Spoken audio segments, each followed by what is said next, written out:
presidente Jair Bolsonaro disse nesta terça-feira que o encerramento da fabricação de veículos pela Ford no Brasil aconteceu porque, em um ambiente de negócios, quando você não tem lucro, você fecha. A declaração foi feita a apoiadores em frente ao Palácio da Alvorada. Vamos acompanhar. A economia vai embora. Você vê, a Ford anunciou a saída do Brasil. São 5 mil empregos. O que a imprensa... estão lhe criticando por isso. O que a imprensa faz?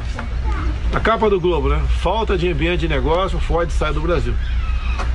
Há 3 anos a Ford anunciou que não ia mais produzir carro de passeio nos Estados Unidos. E o falta de ambiente de negócio, na verdade, eles tiveram subsídios nossos ao longo dos últimos anos de 20 bilhões de reais. Queriam renovar subsídios para fazer carro para vender. Agora tem a concorrência também aí, chinesa, né? Entre outros. Então saiu porque num ambiente de negócio, quando você não tem lucro, você fecha. Assim é na vida em casa nossa. Vai perder emprego, tem uma pessoa ajudando ele, vai demitir aquela pessoa. E a Ford é a mesma coisa. Lamento, 5 mil empregos perdidos. Agora a empresa não fala que em novembro nós criamos 414 mil empregos. E estamos perdendo 5 mil agora, repito, lamento. Mas o que a Ford quer? Faltou a Ford dizer a verdade, né? Querem subsídios. Vocês querem que continue dando 20 bilhões para eles, como fizeram nos últimos anos? Dinheiro de vocês, imposto de vocês para fabricar carro aqui? Não. Perdeu a concorrência, lamento. E deixar bem claro, a Ford ficou, por exemplo, na Bahia, que o governador está me criticando lá, ficou por uma decisão do então senador Antônio Carlos Magalhães, o tal do ACM, que podia ter todos os defeitos do mundo, mas era uma pessoa que era amada na Bahia. E ele lutou e a Ford ficou lá. Agora o governador, que tem senadores com ele, não teve a capacidade de antecipar o problema e buscar possíveis soluções. Se bem que a solução que eles iriam buscar, repito aqui, eram bilhões de reais a título de subsídio.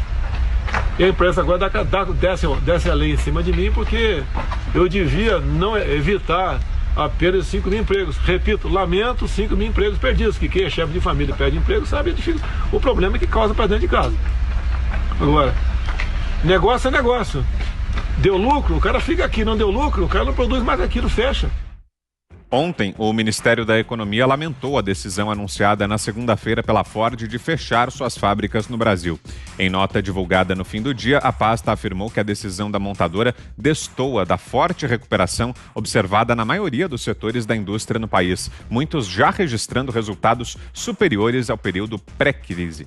Fiuza, é um assunto que nós tratamos aqui ontem, queremos ouvi-lo também a respeito disso, dessa decisão da Ford de fechar as fábricas aqui no Brasil e também dessas declarações de hoje do presidente Bolsonaro a respeito. Fiuza.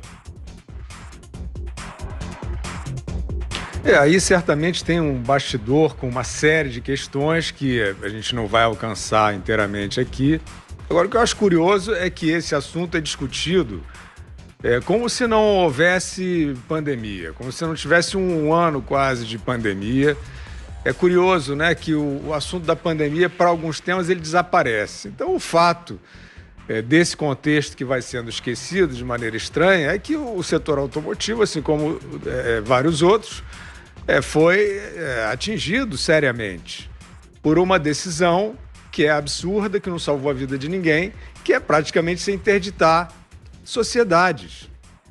E isso aí não fica nem na política brasileira, né? Você a Europa, por exemplo, a Inglaterra, a Alemanha, voltando com esse tipo de decisão irracional, não tem proteção a vulneráveis, o transporte circula, é uma medida de fato obscurantista, é uma medida totalmente à revelia da ciência, usada. Vai fazer um ano, eu fico pasmo com onde estão os críticos a esse tipo de medida, de interdição da sociedade, é o nome que se dá. Né? Surgiram com essa ideia no início da pandemia, fique em casa, todo mundo, ninguém sai, a sociedade para, o mundo para. Foi isso que nós vimos. Como é que essa premissa absurda, depois de quase um ano de demonstração, sem resultado, alguém viu algum resultado? Alguém viu um paper, um estudo indicando vidas salvas? Tentaram de forma falseada fazer isso. Não há. Não há em lugar algum.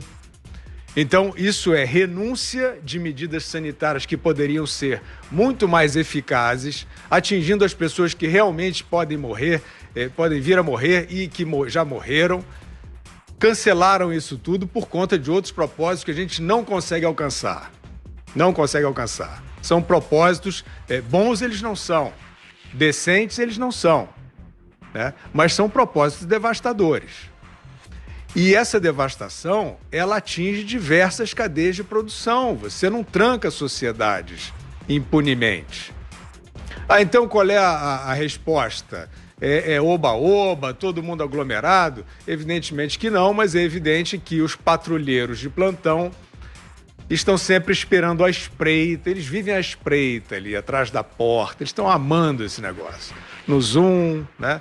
Ficam ali olhando assim com o rabinho do olho para apontar aquele dedo duro, né?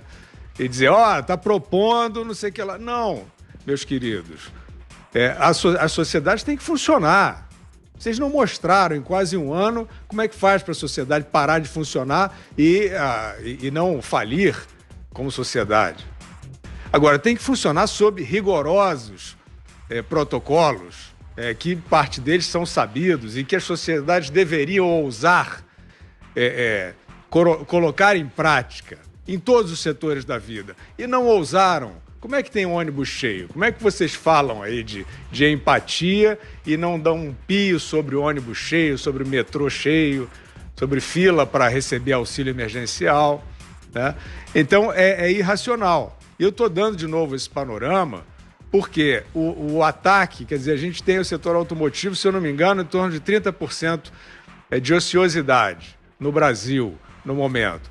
Né? Certamente, boa parte disso deve-se a esse tombo do trancamento, do cerceamento da vida em sociedade. Né? Aliás, queria esse cerceamento maior do que esse, inclusive, como a gente sabe. Né? Alguns desses desvairados no início queriam que não circulasse ninguém por estrada nenhuma, fechasse aeroporto. Né? Ou seja, o abastecimento também não ia se dar. Né? Ia ficar, quem tinha quarentena VIP ia passar muito bem, por um tempo também. Né? E quem não tinha ia cair duro. O auxílio emergencial não veio dos empáticos, por exemplo. Né? Então, eu acho que é isso. O caso da Ford serve para que se pense no seguinte: esse tipo de trancamento da sociedade, que ainda está em voga em outras partes do mundo, ele é um suicídio. Ele é um suicídio. Não fiquem achando esses clubes de bilionários que estão se fingindo aí de empáticos e tal, que vão se safar, não, porque eles vão gerar convulsão social. Vão gerar convulsão. O Brasil, de fato, como na nossa matéria você mostrou, Vitor, o Brasil, de fato, responde, reage, os sinais vitais foram mantidos, mas é uma situação muito vulnerável, muito precária, né? Porque, de fato, o trancamento, de fato, o garrote foi e é absurdo. E continua a haver essa falsa premissa: se não vacinar a população inteira, não é possível retomar a vida em sociedade, que é outra premissa falsa. Mas esse desenvolvimento eu deixo para o próximo comentário.